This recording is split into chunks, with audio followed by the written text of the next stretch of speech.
Comment allez-vous, la famille? J'ai reçu pas mal de messages où vous, ma communauté, que j'aime par-dessus tout, vous m'avez dit: tonton, pourquoi tu ne mettrais pas ton M3 E36 sur le tapis à la place de la Safrane?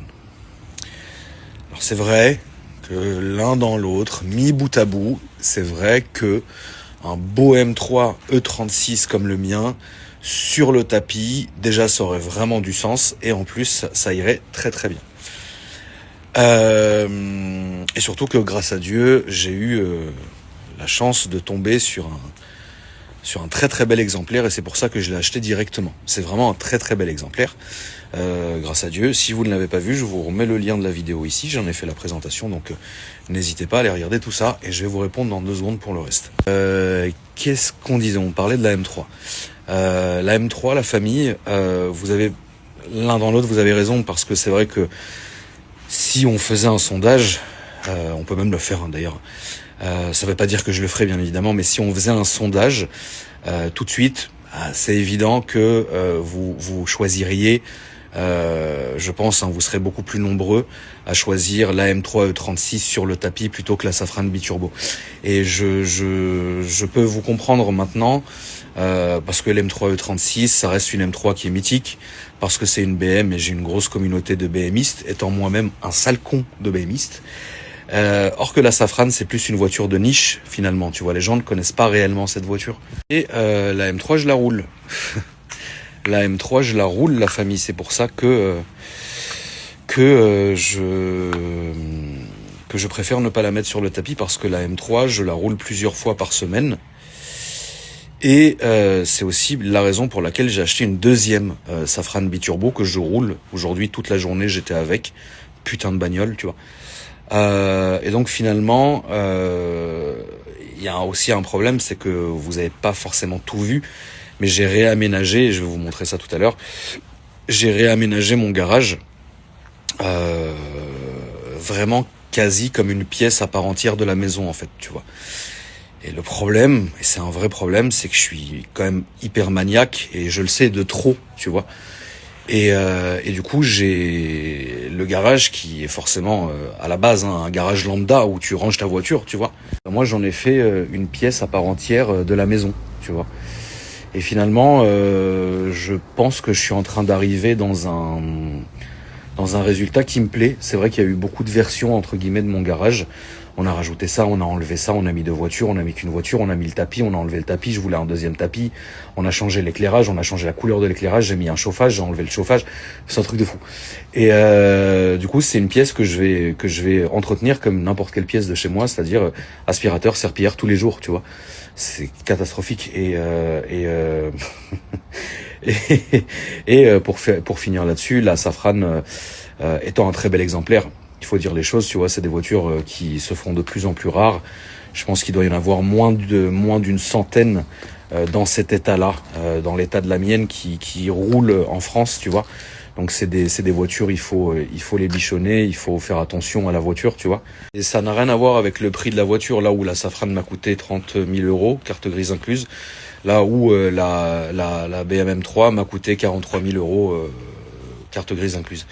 Et c'est pas du tout une question d'argent, hein. La Safrane coûterait 10 000 € que j'aurais quand même mis la Safrane, tu vois. Maintenant, me demander qu'est-ce que je préfère entre la M3 et la Safrane, je vous jure que je sais pas. Autant la M3, c'est vrai que ça me correspond plus, parce que c'est un M3, parce que c'est beau, parce que c'est à taille humaine, c'est un petit coupé. Le mien est magnifique, en plus il est sur combiné, donc la voiture elle est posée au sol. C'est une très belle voiture, je l'ai sous les yeux, je vous mettrai le flash pour vous la remontrer si ça vous fait plaisir, tu vois, mais c'est une très belle voiture. Là où la Safrane, c'est plutôt un crush de jeunesse, tu vois. C'est une voiture qui faisait partie de ma collection de miniatures. Je trouvais que la voiture était complètement folle, la ligne de la voiture, ce que elle représente, etc. Pour moi, c'est comme des mecs qui sont fans d'aviation, ils regardent le Concorde, tu vois. Bah pour moi, la Safrane, c'est le Concorde, tu vois. Et c'est également pour ce que représente la voiture. Elle représente quand même une période qui était une période française qui était meilleure que celle qu'on a aujourd'hui. Malheureusement, bon, tu me diras, c'est pas très compliqué, tu vois. Mais c'est vrai que moi, quand je repense aux années 90.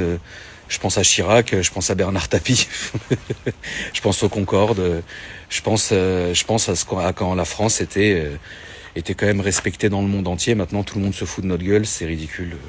On a l'impression qu'on veut nous faire du mal, alors que nous, on veut juste faire les choses bien, tu vois. Et on veut juste s'amuser et bosser, et faire de l'argent, etc. Et j'ai l'impression qu'en fait, tout est fait pour nous diminuer et nous museler, etc. Et donc, c'est ridicule. Donc, en fait, si vous voulez, cette voiture, pour moi, c'est une espèce de vestige du passé incroyable, tu vois. Et juste de la voir sous les yeux, je me dis, putain, waouh, c'était bien quand même, tu vois. Là où le M3, évidemment, mais le M3, ce n'est pas une voiture française, etc. Alors la Safran a été aussi un peu allemande. La Safran a aussi une ADN qui est allemande, hein, également, la famille, parce que c'est une voiture qui a été préparée c'est une voiture, une Renault, qui a ensuite été préparée par Imscher et par Arge ou Arge, ça dépend de comment vous appelez ça. Mais voilà, elle a une fibre allemande, cette voiture, tu vois. Elle a été d'ailleurs créée pour concurrencer les Allemandes. Elle a rien concurrencé du tout. Tout ce qu'ils ont gagné, c'est de péter la boîte de vitesse. Ils se sont dit, là, il y a un grand problème. C'est tout ce qu'il y a eu. Mais n'empêche que c'est une belle voiture, tu vois. Et donc finalement, comme celle-là est un exemplaire qui est complet, est un exemplaire qui est très beau, est un exemplaire qui a toute sa santé, tu vois ce que je veux dire, qui est très très beau. En plus, elle a eu un detailing de Hamad, hein, vous verrez les vidéos bien évidemment sur ma chaîne secondaire dans quelques jours. C'est une voiture, si tu veux, c'est une pièce de musée pour moi, tu vois. Donc je l'ai mis dans mon musée à moi, tu vois. C'est ridicule, mais j'en suis là, tu vois. Mais je comprendrai votre réaction totalement, la famille. C'est vrai que je pense que 99% d'entre vous, si vous aviez la chance, et je vous le souhaite un jour, grâce à Dieu, tu vois, d'avoir un M3 E36, c'est la première voiture que vous me fouteriez dans un garage, là où une Safran biturbo, finalement, oui, ça a son mérite, mais je pense que 99,9% de ma communauté ne se risquerait, et vous avez raison, jamais dans l'achat d'une voiture comme ça. Moi, j'en ai acheté une autre pour la rouler, justement, là où je sais que j'ai un exemplaire de musée qui dort dans mon petit musée. Tu vois ce que je veux dire? Et je pourrais pas supporter, en fait, de sortir la voiture, rentrer la voiture, la salir, la laver, là. En fait, ça serait une catastrophe. Et déjà que c'est une catastrophe, je préfère quand c'est comme ça, au moins, je me dis, voilà. Alors, évidemment, c'est une voiture qui, quoi qu'il arrive, doit rouler, parce que sinon, je te raconte pas le bordel, mais je la roule que quand il fait beau, vite fait, bien fait, tu vois, histoire que les fluides y tournent et que les pneus, ils s'affaissent pas, et puis ça s'arrête là, tu vois. Donc, voilà, la famille, du coup, je vais vous présenter un peu la V2 du garage. Je me suis cassé le cul. Je me suis cassé le cul. Rien que de faire les réglages luminaires. J'ai dû, parce que je devenais fou, en fait, à force de passer des coups de serpillière, des coups d'aspi, ça m'a rendu hystérique, donc j'ai acheté un autre robot laveur que j'ai foutu dans le garage. Non, même c'est ridicule. Et du coup, je me suis fait ça, et je pense que le résultat est pas mal, tu vois. On est dans des tons de lumière que j'aime bien, qui se marient bien avec la pièce, etc. Et donc, du coup, je vais quand même vous montrer ça. Mais je suis quand même pas insatisfait du résultat. Donc, bon, regardez, j'espère que ça va vous plaire. Alors, en ce qui concerne le fil d'alimentation blanc de la rallonge qui traverse le garage, c'est pas joli. Mais ne vous en faites pas, j'ai commandé du scotch noir. C'est le gros scotch tout noir là qui arrive. Et je vais coller ça bien, et en fait, ça va se fondre avec la couleur du sol, et donc on ne verra plus cette horreur.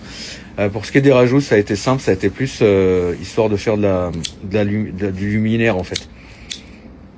Je me suis quand vous regardez sur la gauche et sur la droite, j'ai rajouté deux espèces de spots de studio sur trépied avec des lumières Philips dedans où je peux les gérer par mes téléphones, etc. Et au-dessus, sur le rail, j'ai rajouté une bande de LED.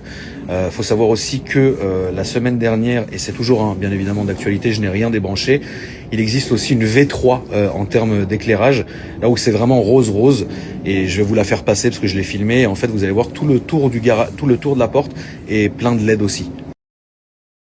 Je vais pas forcément utiliser toutes les LED parce que vu que je filme de temps en temps dans mon garage, bah en fait les couleurs trop prononcées comme ça, comme le rose par exemple, le problème c'est que ça va se faire saturer la caméra, et donc après c'est pas beau, même à voir pour vous, c'est pas normal. Il faut quand même une espèce de lumière, un remix avec un peu de couleur et de la lumière chaude et quand même de la lumière blanche pour que vous puissiez voir quelque chose, sinon ça va faire dégueulasse.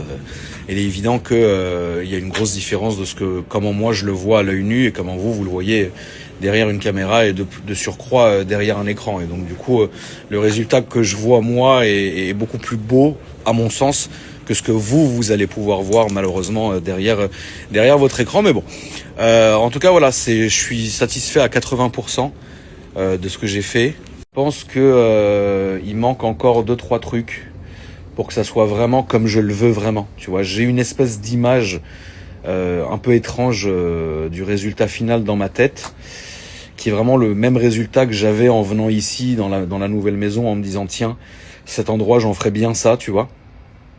En fait, il me manque 2-3 trucs que progressivement j'installe.